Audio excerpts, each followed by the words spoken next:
Hello, welcome back to my YouTube channels. My name is Nadia Adam. I'm a Vedic Astrologer and Psychic Medium. So today's video is about the guidance of how you can navigate the upcoming period, which we are actually on officially an eclipse season. All right, I will do several kind of videos, and will be the first part of it because we're still 2 weeks away from the eclipse. All right, the first one. Actually, we're gonna have three this season.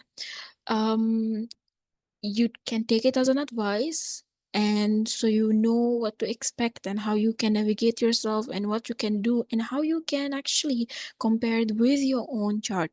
All right. Again, will be a quick video. All right.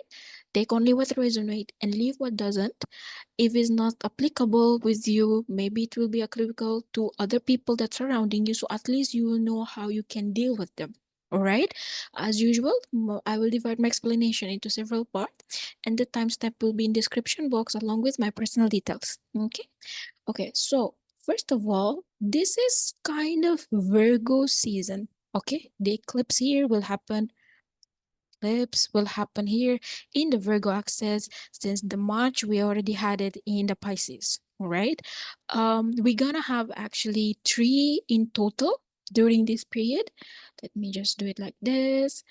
Okay, so the first the first eclipse will happen on 18th of September. Okay, 0909, and then the second one will be 2nd of October. And then we have the last one, which is 17th of October. Okay, then. So we're gonna have three eclipses. That's mean three activation. That's mean three triggers back to back in the sign of Virgo in your chart. Okay, regardless what is your ascendant, regardless how your chart looks like, wherever your Virgo is located in your chart, it will be activated. Now, whether you want to take it from ascendant or you want to take it from the MAHADASHA Lord. Moon, I will put it as the least. Okay, so the first thing you will look at, okay, from your MAHADASHA MD. Okay, where is your MD? Your MD, your Mahadasha Lord is Saturn. So you let Saturn add your ascendant, see where is Virgo. You're in Moon Dasha. Moon let it ascend, see where is Virgo. Make sense? Okay, so this is the first thing you need to look at. Second thing you need to look at is via Lagna, which is ascendant. Okay, and then lastly only, which is Moon. Okay, I have already explained why I put it in such sequence. All right, so please check out my old videos, but I feel personally that Mahadasha, Ascendant, and then Moon, which much more relevant, and it will give you stronger kind of prediction compared with you're looking at it from the perspective of Moon. Okay, I already explained that before. Okay, now let us continue. What is this and what's going on exactly? Okay, let me just delete this. Okay, so technically right now we are going to have an eclipse in the axis of where is Ketu. So what is Ketu actually? Ketu is an energy again of past life, something from our subconscious mind. Okay, not necessarily past means your early ages in your life, could be that one also, but most probably also from the past life. All right, subconscious mind. Ketu not detachment. Okay, wrong. Ketu not detachment. Ketu is master. Ketu is aspect that you mastered on. That's why you don't take a look at it, or you don't feel like you need to dig deep on it because you already know it's somewhere in your subconscious mind. Okay, so this is number one. Number two, we have it in the sign of Virgo. Virgo has to do with commitment. Virgo has to do with work. Virgo has to do with responsibilities, serving, in whatever kind of department is this. Is it going to be in your workplace? Is it going to be among your family members? Is it going to be in your marriage? Is it going to be about you and your kids? Whatever it is that you cultivate outside or you're giving it to people is your Virgo. Okay, Virgo is that aspect where I will give it to you blindly without me have to think about it 2, 3, 4 times. Okay, that is the energy of Virgo. Now, having an eclipse in Virgo, what does that mean? And we having here Ketu. So number one thing we can see here that perhaps a past life or maybe past kind of experiences and circumstances will be unlocked during this period. So let's say, for example, you left certain situation, all right? Let's say a job, or let's say a person, okay? Friendship, relationship, whatever it is you want to call it. Let's say friendship, okay? You left that person because you feel like they are not aligned anymore in your energy, or you feel disheartened about this person, or you just feel mad and upset from that friend, so you cut him off or cut her off. Because of the eclipse here, that person may come back, or you may experience the same theme. Okay, so that means theme from the past is start to show up back again to somehow, some way, because of unfinished business. This is Virgo. Could be also friends, connections, relationship, partnership from the past life, because of whatever that energy exchange between you and these people not end yet. Okay, it didn't end yet, it shall continue. Here we go, we are manifesting it again in the eclipse of Virgo. That's simple. Number 3, Virgo, I said it has to do with commitment. Energy of commitment, energy of wanting to put an effort on something, energy of I want to take accountability and possibility and responsibility of something. During this period, you will find people, they are either getting into a marriages, right? They're getting into marriage, they're getting into commitment. In another polarity, you will find people breaking up. You will find people applying for a divorce. You will find people having huge issues in their relationship. It's either one of the two. Because either I want to make the commitment, or either I want to break free from this commitment. Whatever it is, in whatever form. It's like two polarities, either make it or break it. Okay? Because Ketu also is an energy of a scissor. Energy of, okay, Ketu and Mars is considered to be like a scissor or a knife, where it's just cutting things off. It's not detachment. It's just cutting things off because I'm done with it. Okay, maybe my karmic baggage between me and this company, between me and this person, it just ended. I just don't feel like to do it anymore. So we just cut it off with Ketu. Does that make sense? So it's not only in a marriage. It can be, for example, job. Maybe many people would think like, I want to quit this job. I just cannot handle it anymore. And like impulsively, people actually will take a huge action and decision during this period to quit their jobs.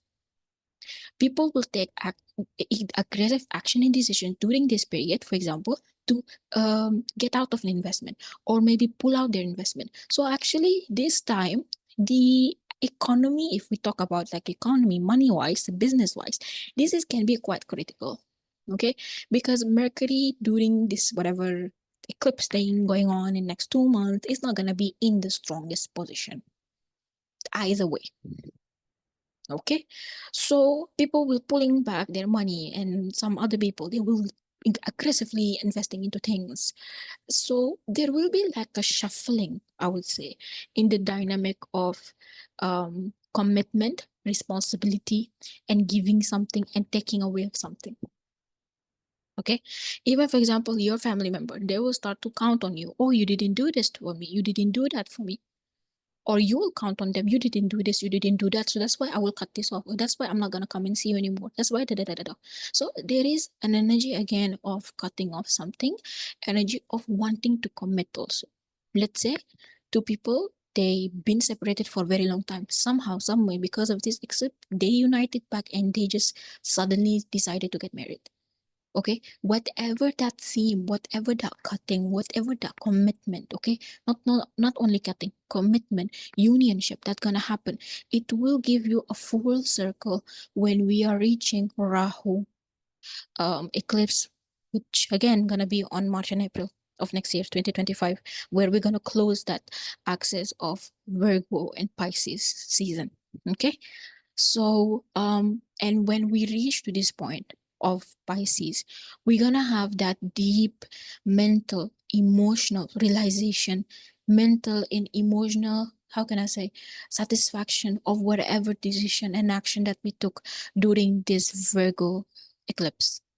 Okay, let's say if you got married to someone during this period, and throughout this time, like passing through Libra, Scorpio, Sagittarius, da da da da. I feel like I'm doubting the relationship. I feel like I cannot work this out. Da da da da. All of these obstacles maybe gonna pop up in the relationship, gonna pop up in your work, okay, in your investment, in your commitment, whatever it is. But I think eventually we will feel that release. Like, yeah, was the greatest kind of decision that I take because I followed my heart of what it wants, because it's Pisces. Pisces has to do with emotion, with divine kind of intervention, and also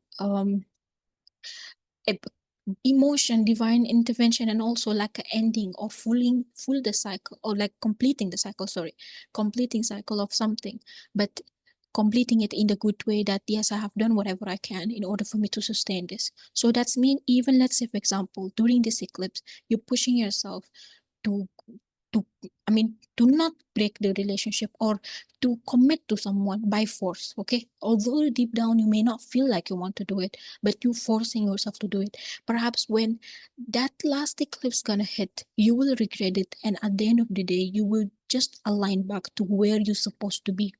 There is no energy of forcing something, doing something not from your heart, not from your soul, is not gonna be aligned. You will be the one who suffer. So please follow your heart and surrender to the divine. I always tell my client and my student, when Ketu, oh my god, this is so much chaos. Okay, let me delete this. Okay, when Ketu is operates, you have to surrender. Your life will become in autopilot. So don't force something. When you're forcing it, you will be start to suffer in the next, I don't know, 6 months period or 8 months period, until that another eclipse that hit, that just let you go, that will set you free.